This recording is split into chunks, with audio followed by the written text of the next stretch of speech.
We are back with Patrick Olson with Carfax, answering your questions about buying used cars or just cars in general.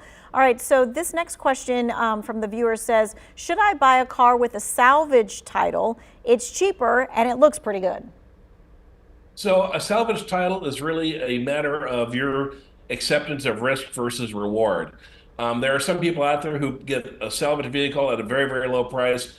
They're legit, they fix them up, and they're good to go. The crucial thing here is, again, take it to a mechanic that you trust. They can make sure that, while it looks good, it's easy to clean up a car. They can make sure that the engine is working well. They can check the oil. Does it look bilky or some other way where there might be water in the oil? So I would definitely check it out first, and be prepared. Salvage cars are salvage for a reason, and it's really up to you to make sure you're not buying a lemon. Mm-hmm. And just to be very clear, because you said buying a lemon, so there is no lemon law for used cars Yes. here in North Carolina. That's exactly right. What I mean is, you don't want to buy a car that is so fatally flawed that you wind up not having transportation. Oh, sure. I just wanted to let people know, because so often we get an email that says, well, they sold me a lemon and can't I use that underneath the law? And I'm like, you can't use that underneath the law. Can you talk about what the lemon law actually is for? The lemon law, as I understand it for North Carolina, is for new cars only, and you have to have, I believe it's 3 attempts at fixing the same problem, and the dealership not being able to do that for you to have some recourse to get a new vehicle. But in North Carolina, the laws are very strict. If it's not in the contract that it's eligible for the lemon law, or if it's not eligible for a grace period, then you're not going to get it. As is very serious in North Carolina. As is, which means once you drive it off the lot, if it stops working down the street, what happens? You're out of luck. You are paying for a very heavy bookmark. I know a lot of people would say, yeah, but the dealer told me that the car was good. Unfortunately, North Carolina law is that if it's not in the contract, that there's some way to have recourse to that, you are stuck with the car that you bought. Yep. Okay. This next question is it better right now to buy a used car due to the high interest rates? And you kind of touched on that before, but let's talk about, is it better, and maybe when will be an even better time? Absolutely. So buying a used car is always a good choice to me. Typically, you can buy a car that's got 30, 40, 50,000 miles. The way the cars are built today, they last a long time. So that car should easily go another 100, 150,000, no problem. So buying a used car shouldn't be too big of a risk. The risk comes, though, if you don't put enough money down on that down payment, and you wind up in a situation where we call underwater or upside down, where you owe more on the car than it's worth, because there could be a day where some tragic event happens and that car can no longer run, and now you're making payments on a car you can't even drive. So I like used cars. I think they're a great choice for a lot of people, but make sure that you have enough equity in the car that you are not going to wind up making payments for a car you can't drive anymore. Mm-hmm. We see this every single year, especially after storm season. How do you check if the used car that's for sale was flooded or in a flood?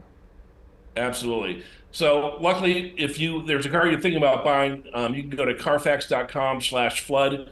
We will, if you put in the vehicle identification number, we can run it. We can tell you if we've ever flagged it as a potentially flooded vehicle, if we've ever had a flood title tag. Now, that being said, if it's a car that you want to look at, there are a few telltale signs. If the headlights or taillights are kind of foggy, that's a warning sign. Look in the engine bay, and if the wires are brittle there, that's another telltale sign. If the floor mats and the carpeting don't match each other, that's a sign. I mean, the most basic, if a car feels wet inside or smells mildewy, that's a huge sign.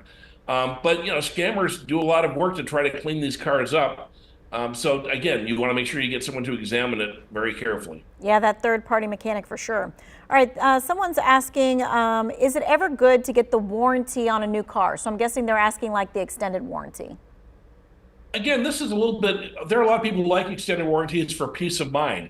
I have bought many used cars and I have bought many extended warranties. The issue here is make sure that you are paying the appropriate amount.